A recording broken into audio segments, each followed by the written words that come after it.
I think Route 66 is an adventure through time and history. I think it was kind of the apex of our culture. I learned to drive on Route 66. It's part of history. I'm very happy to be part of that. Route 66 sprawled like a wild vine across 8 states. More than 2,400 miles of concrete connecting Chicago to Los Angeles. In Missouri, from St. Louis to Joplin, and right through the heart of the Queen City of the Ozarks. Springfield was where Route 66 was born 85 years ago. If developers had their way, the most iconic highway in the world would have been called Route 60. However, some governors in eastern states wanted the same name and number for their new roadway from Newport News, Virginia through Springfield and on to Los Angeles. Fighting ensued and battle lines were drawn, literally, on a map. So, on April 30th, 1926, a telegram was sent from the Colonial Hotel in downtown Springfield to the Bureau of Public Roads in Washington, D.C., formally requesting to designate the Chicago to Los Angeles route as 66. They thought the double sixes looked and sounded catchy, and more importantly, no one else wanted it. Because of that telegram, Springfield would later be known as the birthplace of Route 66. But who were they? Who made Route 66 happen? Tulsa's Cyrus Avery and John T. Woodruff of Springfield are credited as the two visionaries responsible for paving the way Route 66 would follow. Their idea was to link a series of existing and mostly dirt roads to the main streets of each town it passed through. Avery believed connecting rural communities to the more developed cities would boost local economies. He nicknamed the new highway the Main Street of America. By 1929, there were more than 23 million cars in the United States, and a transcontinental highway needed to be paved as soon as possible. That didn't happen until 1938, but Route 66 was the first. And the people who were living by it or near it saw an opportunity from the very beginning. As the highway progressed, new mom-and-pop businesses flourished all along the edges of the road, eager to cater to every need. Filling stations, auto repair shops, cafes, and motor courts saw prosperity even with 25% unemployment during the Great Depression. But the catastrophic Dust Bowl of 1934 made matters worse. Unable to grow crops or make a living, 200,000 packed up their belongings and headed west on Route 66. John Steinbeck's 1939 novel, The Grapes of Wrath, chronicled the plight of the Okies and Arkies, searching for a new beginning. He penned Route 66 as the Mother Road, the road of flight.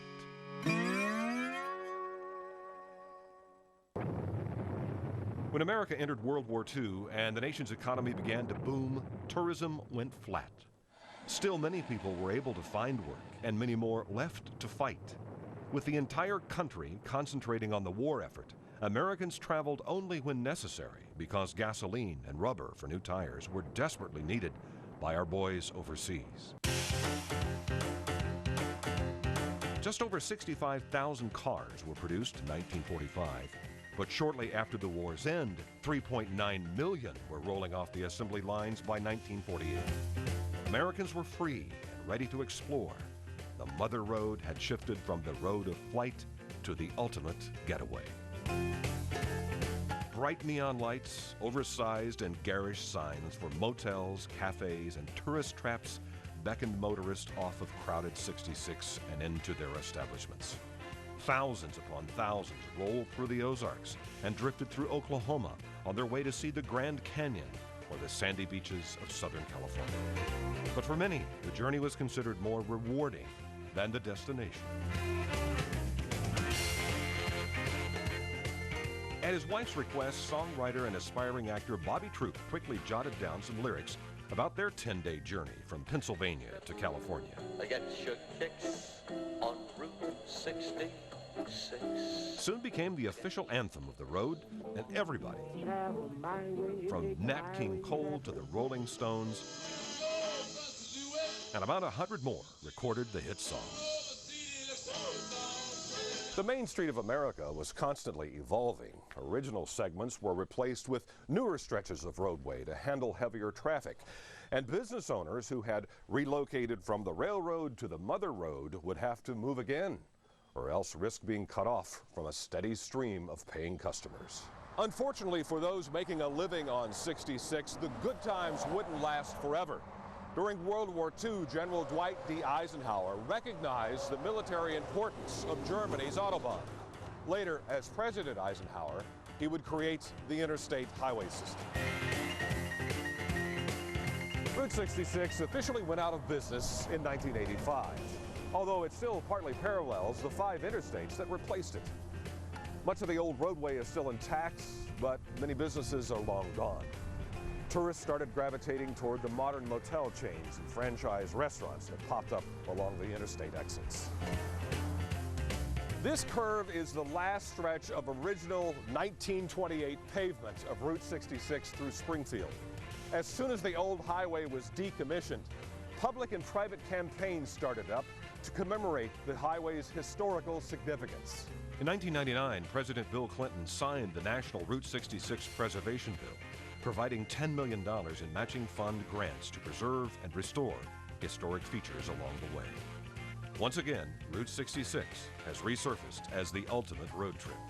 Thousands of motorists still travel from Chicago to LA to rediscover a piece of Americana that got lost along the way toward progress. In this program, we will take you on the road in search of Route 66 in the Ozarks and beyond.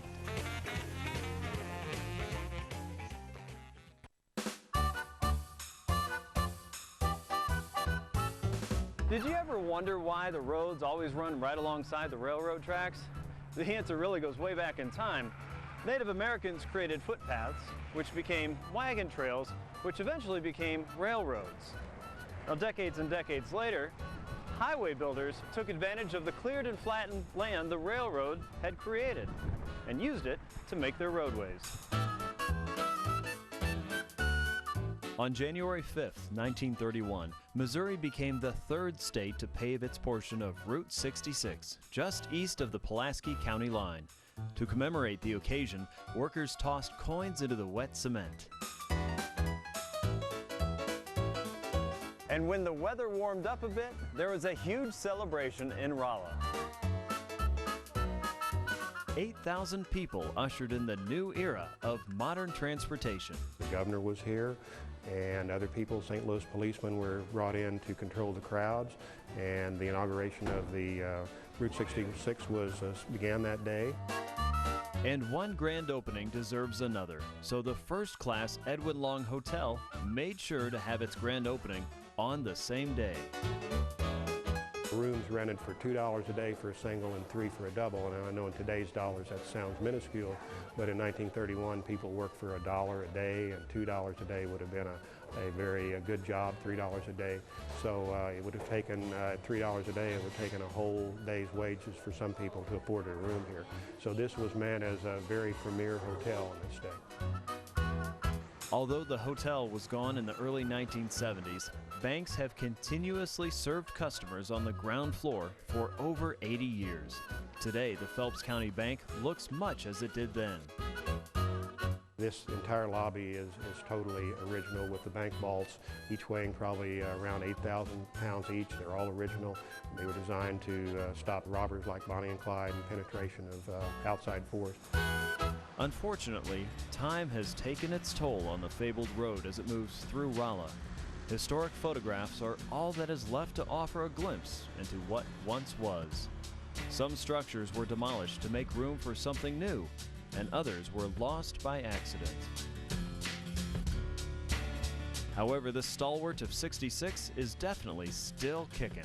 Oh, we enjoy it. Since 1957, this old and original neon sign has been greeting tourists along 66 at the Mule Trading Post. Carl and Velma Smith bought the historic business in 2004 and enjoy greeting travelers as they make their way through the Ozarks. The story is that this was moved from Pacific to here in 1957, but by the same token, I've had lots of customers tell me that they was in here in the early 50s and late 40s, so It's originally a souvenir shop and a knick-knack shop. We've added antiques to it. We still have all different souvenirs and of course Missouri souvenirs, and because we're the mule trading post, we try to get anything that has to do with a mule that we can find. As more is torn down, what's left becomes more significant. Moving west out of Rolla, you will see some very beautiful stretches of 66. Notice the curbs along edges intended to keep motorists on the pavement. A bad idea because some curbs cause rollovers. And here's something akin to an archaeological find about 10 miles west of Rolla. The original roadway is still visible, but obviously not maintained. And over there, tucked beneath the trees, is what remains of John's modern cabins. Yes, I said modern. Bill and Bessie Bayless opened these cabins along with a juke joint style dance hall in 1931. Tourist court cabins like these were a popular alternative to more expensive hotels during the Depression. Between 1929 and 1933, more than 400,000 units like these were built across the nation.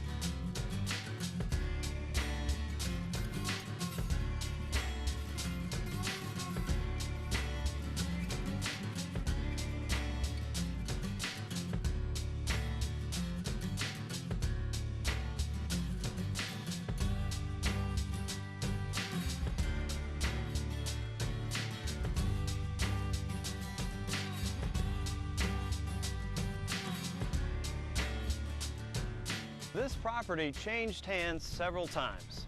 In 1951, it became John's Modern Cabins when Sunday John Dosh bought the property. John earned the nickname Sunday because he was known to illegally sell beer on, you guessed it, Sundays.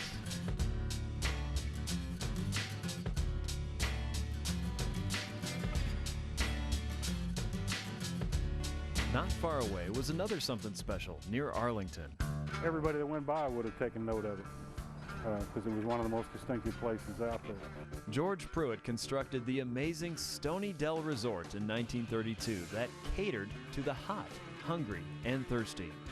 A 100-foot-long swimming pool, hotel, cabins, restaurant, and goldfish pond made Stony Dell a popular spot to visit or for an extended stay. It was just a notable place. You'll see the photographs of it. It stretched out along the road. They said during the summer days it was not uncommon to find traffic around Stony Dell and cars parked alongside of the road for half a mile in either direction.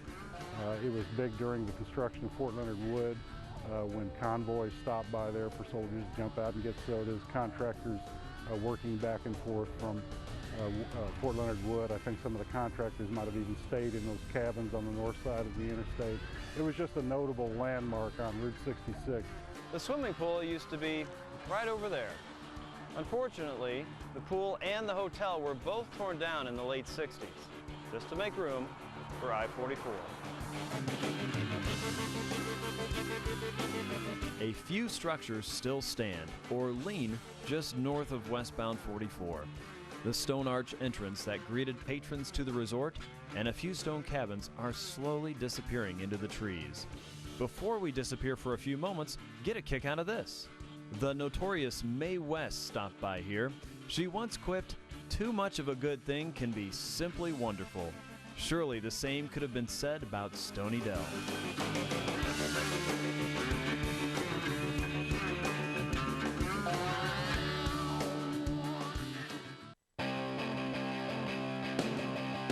West from the ruins of Stony Dell is Pulaski County.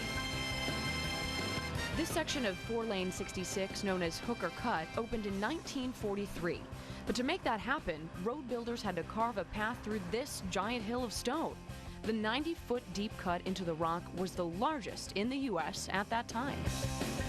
The 2-lane road running through the little towns of Hooker and Devil's Elbow was no longer able to handle the enormous swell of traffic due to construction of nearby Fort Leonard Wood. Going through the rock, engineers were able to improve traffic flow, bypassing Hooker and Devil's Elbow altogether. Owners of the Munger Moss Sandwich Shop near Devil's Elbow closed down when Hooker Cut opened up. Cut off from 66, business dried up, so they relocated along the route in Lebanon. In 1946, the cafe reopened its doors as the Elbow Inn, and it continued into the 60s. Since 1997, some of the owners have changed, but the name remained the same. Most people leave a tip, but others prefer to leave behind something a little more personal. Well, those are donated bras that we hang after we are donated the bras. It's just kind of a biker thing. One of the things that was established in years and years ago, and it's just grown, and it's become one of the points of interest for a lot of these folks on the route. On the road again and making our way toward Laclede County, but not before passing Devil's Elbow, listed as one of the 7 beauty spots in Missouri. Coming up next, nearby Fort Leonard Wood that began training soldiers in 1940. Now we're winding down through St. Robert and on through Waynesville. Lebanon is especially proud of its Route 66 heritage, and it shows here at the Route 66 Museum inside the public library. Several displays resurrect life along the Mother Road, a filling station, cafe, and motel room. Study its history in the research area and gaze at memorabilia that would make any collector jealous. If you go back a few years to the heyday of Route 66, it was just a much more personal trip down the road. Fortunately, Lebanon is also home to one of the true gems on the entire route. The Munger Moss Motel has been a staple of the old highway since 1946. When Jesse and Pete Hudson closed down the Munger Moss Sandwich Shop at Devil's Elbow, they reopened here in 1945 and added the motel a year later. They finally handed over the keys after 2.5 decades. We've been here now 39 years. The last 20 have been catering to Route 66 people, and it's been fun. The admiration between her and 66 travelers has grown into a two-way street. I just fell in love with them all, and they sort of reciprocated, and I think they like me too. Let there be light. On November 6, 2010, a ceremony was held to dedicate Munger's newly refurbished and original neon. Several decades had taken their toll on the old beacon, and repair work does not come cheap. A grant from the National Park Service paid half of the $23,000 needed to restore the glorious sign to its original condition. The sign just sparkles. But not everyone is as fortunate. Bygones of the byway are constant reminders in Lebanon. For others, glory days are far behind them now, but surprise visits are always possible. If you're feeling what I'm feeling, it's time to turn up the music, hit the road, and visit the past. We're headed toward the Queen City and the birthplace of Route 66.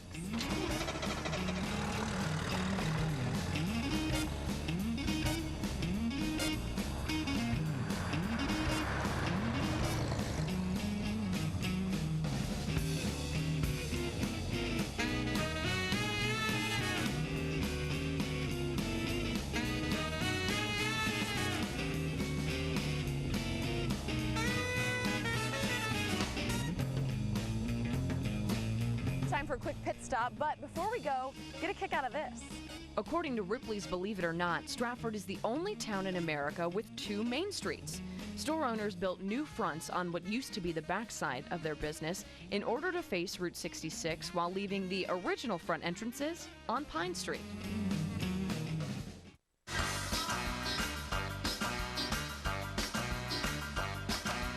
Over the years, Route 66 changed alignments several times as it passed through Springfield. Division, Kearney, Glenstone, St. Louis Street, Park Central, College Street, Chestnut Expressway, and West Bypass were all part of 66 at one time or another. When M.E. Gilloys learned that a great transcontinental highway would be coming through downtown Springfield, he set out to build what would become the beautiful Gilloys Theater. There wasn't enough land along St. Louis Street to house such a large capacity auditorium like this, so Mr. Gilloys had to get creative to make his dream become reality. He purchased a large enough piece of land 1 block to the north on Olive Street to build on, and then leased a 20-foot wide slice of available real estate fronting St. Louis Street. Patrons would have to walk 130 feet down an ornate entry lobby before finally reaching the auditorium. Opening night, October 11, 1926, was heralded as the greatest event ever held in Springfield. Oh, it was a huge deal, a really huge deal. There were 2 performances, and people were lined up around the theater to get in. Aside from the feature film, attendees were treated to an organ concert and a sing-along with the words projected on the screen. It's kind of funny for us to think about today, but back then on that night, what very well may have been the highlight for a lot of folks would have been this. A newsreel rushed to Springfield from New York of the 1926 World Series game, St. Louis Cardinals against the New York Yankees. And by the time it arrived here, it was days old, and everybody knew that the Cardinals won the game by a score of 10-2. They read about it in the newspaper, but boy, being here in this auditorium, seeing it on that big screen was really something special. It's no YouTube, but it's all they had. Springfield turns out at a parade hailing the winning team. An estimated 100,000 people are in town for the... And here's a bit of irony for you. When Ronald Reagan brought the world premiere of his 1952 film, The Winning Team, to the Galois, he was playing the role of Cardinal pitcher Grover Cleveland Alexander and his heroic performances during the 1926 series. Mrs. Alexander in the first car is followed by Warner stars Ronald Reagan and Nancy Davis. While we're on the subject of Hollywood glitz and glamour, imagine this. Just days after Elvis performed for the very first time on the Ed Sullivan Show back in 1956, he was here in Springfield to perform a concert a few blocks away over at the Shrine Mosque. Well, they had just completed afternoon rehearsals when there was a small crisis. Elvis had left the building. He was nowhere to be found. Until eventually, his manager, Colonel Tom Parker, and a Springfield police officer found him a couple of blocks away, sitting inside the Galois Theater, watching a Glenn Ford Western. And in fact, Elvis was sitting in this very seat. Imagine if the ladies had known that. Boy, would they have come running. Here comes one now. Hey, Ethan, did you ever hear about the Transcontinental Foot Race? It was a cross-country race along Route 66, basically a publicity stunt to elevate Route 66 into the national spotlight. On March 4th, 1928, 199 runners set off on foot from Los Angeles along 66 to Chicago, finally ending in New York City. For 49 days, they ran through the mountains, deserts, and prairies until they reached Springfield, 1,840 miles from where they began. Ozarkers had lined the highway to witness the race of the century firsthand. By now, only 72 participants remained, and the press had actually nicknamed it Bunion Derby. I can't imagine why. Some stayed the night in downtown hotels if they could afford to. Others slept on cots at the convention hall before they hit the road again at 7 o'clock the next morning. Here you can see them coming east down Park Central past the Colonial Hotel and about to cross over Jefferson. Notice the 66 highway shield on the traffic light. Only 84 days after the race began, a Cherokee farm boy from Oklahoma crossed the finish line in New York City's Madison Square Garden. He claimed a $25,000 prize. He had actually ran a total of 3,400 miles and beat some of the world's best athletes. Andy Payne took some of the money to buy a car and drive back to his hometown of Foyle, Oklahoma, situated right along Route 66. He paid down the debt on his father's farm, built a place of his own, and soon married his high school sweetheart. Although women weren't allowed to enter the race, I think I could have given him a run for his money, even if I am pregnant. I'll catch up with Sarah later. Right now, it's time for a cheeseburger. Cafes and restaurants were a great way to make a living along the route. This Steak and Shake in Springfield, right off St. Louis Street, is the last one in the country, thank you very much, that still offers curbside service. Thank you.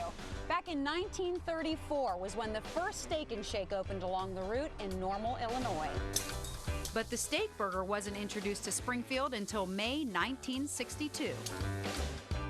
The slogan read, "In sight must be right," meaning customers could have an easy view of real steak being ground into patties. You guys doing okay over here? A dining experience with a friendly smile has kept this 66 establishment on the must-do checklist for locals and anyone traveling the route today. It's kind of like 57 Chevys. I mean, there's not as many of those around as there used to be either. So Some of them stuck around, and people kept massaging them and fixing them and polishing them and keeping them around. And if you wait long enough, almost anything will become a classic. And we think this is a classic here also. And when the sun goes down, the lights come up as they have for almost 40 years. There's another wonderful place you should know about, but sadly it's gone forever. This empty lot off West Chestnut Expressway is where Red's giant Hamburg once stood. It was demolished in 1997. The building may be gone, but the legend lives on. Shortly after World War II ended, Red and his family were returning home to Illinois on Route 66 and were so impressed with the Ozarks, they moved to Springfield and bought an old Sinclair filling station with a cafe attached on the side. Red and his wife Julia cooked up countless orders of burgers and fries from 1947 to their last day of business on December 14, 1984. Customers lined up out the door and down the street for one last hamburger, homemade root beer, and hand-cut fries. Memorable as a funny character, often dancing around to rockabilly music, Red will also be remembered for something far more extraordinary. This is the first drive-through window in the world. Playing around with an intercom system in 1948, Red's novelty window service soon became an industry standard. Red's was featured in numerous TV specials and articles, including twice in Rolling Stone magazine. And one last thing to tell you about, you'll really get a kick out of this Route 66 tidbit. When Red painted the sign, he made the letters too big and ran out of room. The ER had to be dropped, so that's why it was Red's giant Hamburg.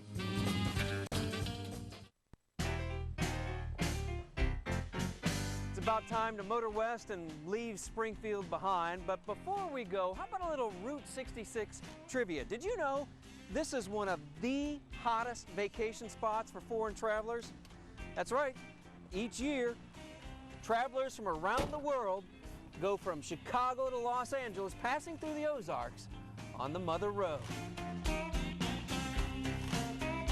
The Railhaven Motel opened its doors in 1938 at the corner of Glenstone and St. Louis, and definitely sees its share of overnight guests from overseas.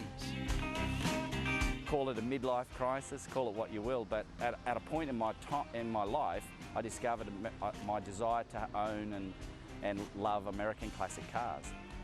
The very next year, I did a road trip here in America, and with hot rods and classic cars in mind, and I was introduced to Route 66 for the first time, not realising that there was so much of it left. Cars like here today is really what's making my holiday. Buildings, the road, the stories, talking to older people that can remember Route 66 when they were children. Man, what more could you want? And not to be outdone, Norwegians flock here in droves every summer as well. We started 7 years ago, just like 20 friends going to America. And it turned out to be 2 years ago. Harley Davidson told us that we were actually the world's largest Route 66 tour operator. We always look forward to come to this hotel in Springfield, and it's always a pool party here. On Route 66. Tunes by the pool help set the mood before the next day's journey. Get your kicks on Route 66.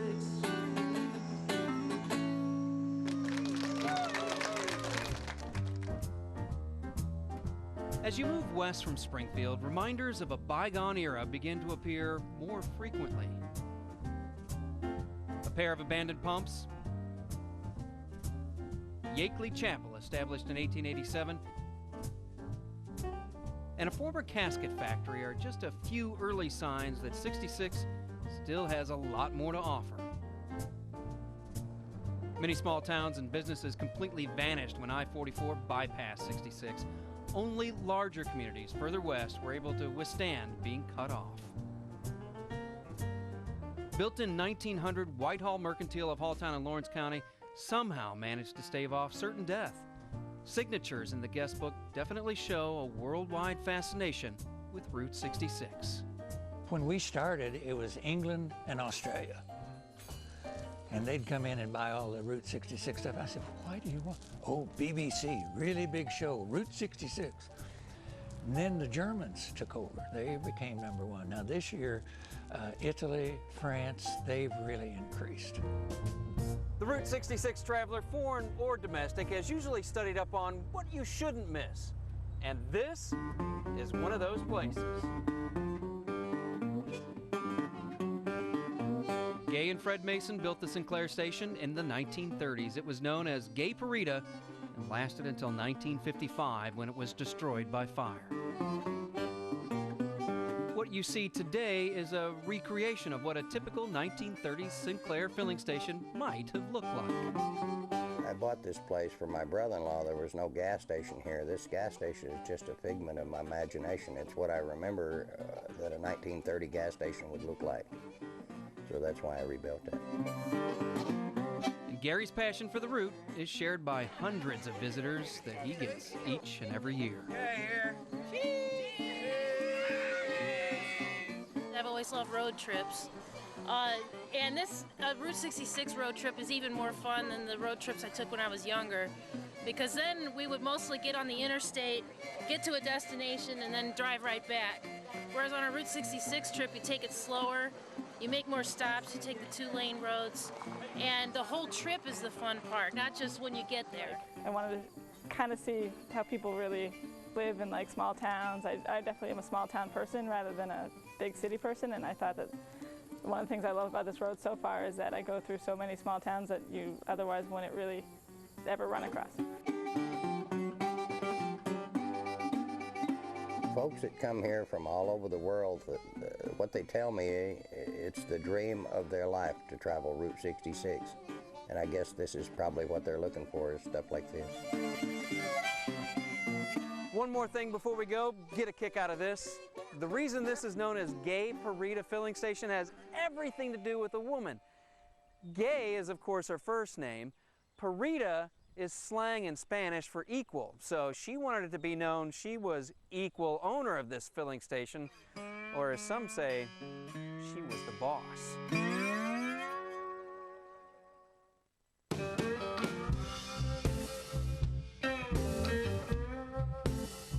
Just a few miles west of Gay Parita lies a sleepy little stretch of the old highway.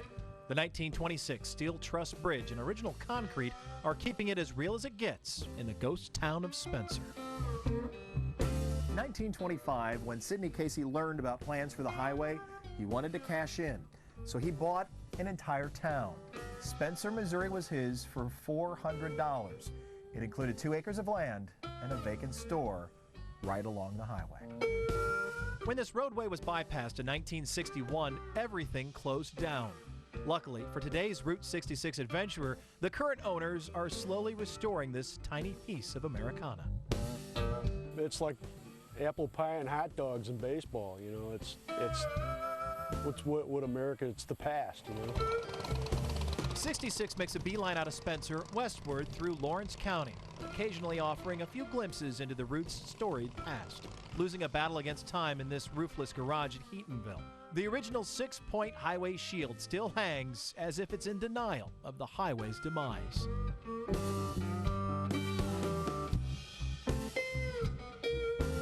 It might just be another 2-lane road to many motorists, but once you cross into Jasper County, there's a pulse in the aging vein of roadway. The historic courthouse in Carthage is the second most photographed building in Missouri behind the St. Louis Arch. Inside, a small museum celebrating the route's history, including an old pair of speakers from the town's drive-in. The lot was packed with cars beginning in 1949, but much later became an auto salvage yard. Restored in 1998, the theater is widely popular with locals and route enthusiasts. Carthage, along with other nearby communities, formed an alliance to promote 66 tourism and generate revenue. It's the world's biggest museum and it's the world's biggest neighborhood. We're all good friends and we're happy to be your neighbor. In Webb City, a slick new visitor center occupies an old gas station. Webb City is very fortunate to have Route 66 run right through downtown, and we just haven't taken advantage of it until now. And boy, are we going to capitalize on Route 66. Perhaps no other little town along the route has a better hook to market themselves than in Galena, Kansas. They have star power Does this truck look familiar to you? I like you. How about now? My name's Mater. Mater? Yeah, like Mater, but without the tuh. So Disney Pixar got the idea for the character of Mater from right here in Galena, Kansas. But that's not the only character it got. It also got the character of Radiator Springs from the buildings here in Galena, Kansas. This wall right here is called Ghost Painting. It was an advertisement that was painted long ago and has since been weathered and forgotten about. This wall, we're told, is actually featured in the movie Cars when Mater comes up to Lightning McQueen and says that he owes him some money for his legal bill. Shoot, I'm the world's best backwards driver. Just watch this right here, lover boy. And the reason Mater drives backwards was inspired by this guy. I'm called Crazy Legs on Route 66, Dean Walker. Does that hurt? After 10 seconds, it's murder. You said it. This is an email from Disney and Pixar that also verifies, yes, that is the one, the only tow Mater, and that they recognize what we're doing for Route 66. 4 Women on the Route has just about everything a 66 traveler could want, from a great burger to a couple of crazy characters, off and on the screen. There ain't no need to watch where I'm going. Just need to know where I've been. And the farther west you go, the better it gets. Even though Route 66 was born in Springfield, Missouri, its home will always be right here in Tulsa, Oklahoma. Home of Cyrus Avery, the father of the route. It's also where the sheriff lives when he's not too busy patrolling Radiator Springs. Not in my town, you don't. Historian and author Michael Wallace wrote what has been called the definitive book on the Mother Road in 1990. Later, he guided the writers and animators for Disney Pixar's movie Cars down the road to find sources of inspiration, like the tow truck in Kansas, who became Tow Mater. The next thing Wallace knows, they're asking him to be the voice of the sheriff in the movie. They liked my pipes. They wanted me to be the sheriff. And so I became the sheriff. And as a lot of people note, this mustache, which used to be coal black, sort of resembles the grill of that 49 Mercury. Gentlemen, the movie drew audiences into the theater and then sent them out onto the road to discover the America hidden from the interstates. When the first Cars movie first came out several years ago now, business on some stretches of the road went up as high as 30%. It had such a major positive impact because it turned on a whole new generation of youngsters, and it turned on a lot of adults. It was a movie that worked if you were 5 or you're 85. And then it went around the world. But the parallel for Wallace in 66 goes a little farther back in time. I am what you would call a true son of Route 66 because coming up in October, it'll be 66 years when I was born and lived not far off the original alignment of Route 66 in St. Louis. So it's just part of my world, part of my psyche, and in the mid to late 80s, when I started hearing people talk about the road in the past tense, I knew it was time to do something about it. It's very personal for me because, as it does for so many people, it conjures up all sorts of memories. Now, not all the memories are necessarily good, because I am one who very carefully does not overly romanticize Route 66. Being a popular historian, what I do is look at the road very realistically, and I see it as a mirror held up to the nation. Some of the best characters I've ever found in my life dwell on the shoulders of the Mother Road. Dean is sort of one of my finds, and there are many, but there's only one Dean Walker. There's only one Dean Walker. There, you find, you know, and that's the way it should be, because a couple things. One, nothing is predictable on Route 66 or any good open road journey. There's plenty of open road out there for you to get your kicks on.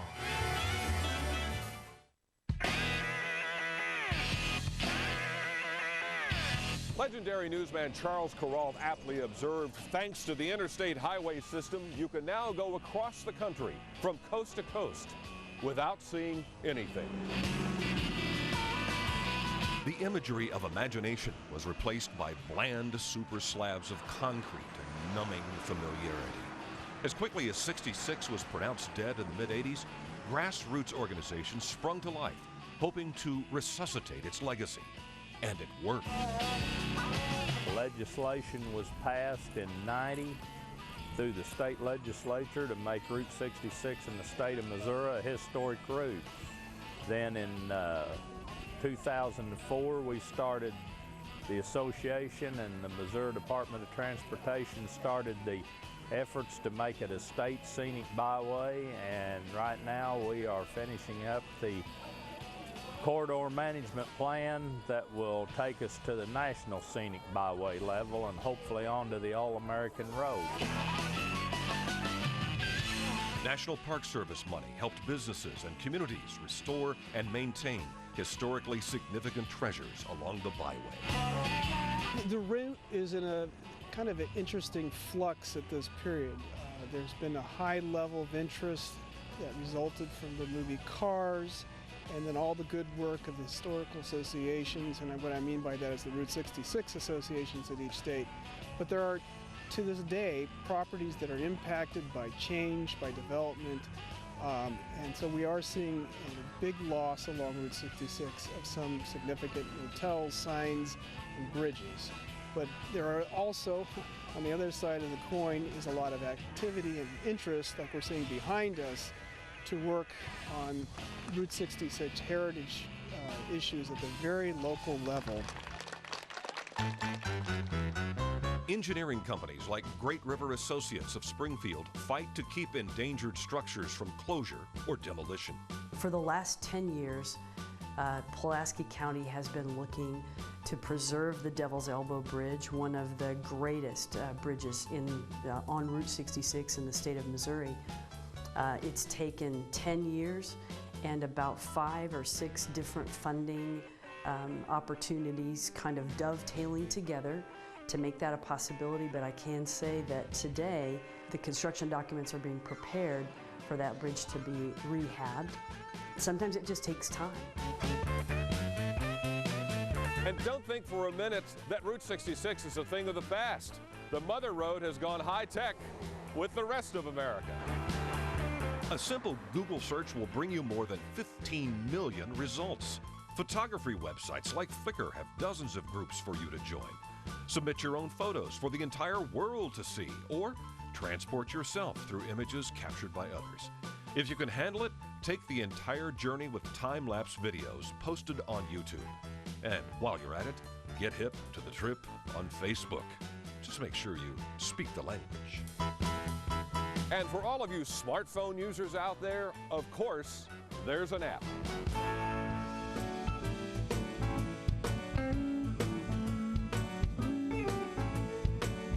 Route 66 wasn't intended to be a world icon. It was born from necessity, and legendary tales grew up around it. The glorious heydays are far behind us in the rearview mirror, but for our old friend of 85 years, 66 goes on forever. When they built the things that exist on Route 66, they were built to last. They were built to be there for a very long time. And we are the recipients of that wonderful history. And so we can't allow it to go anywhere. We have to save it, we have to preserve it, we have to make sure that we do what we can to embrace that.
it's not just a romantic journey, it's not just nostalgia, it's not just 57 Chevys and James Dean. It's so many incarnations through all these decades that it served us.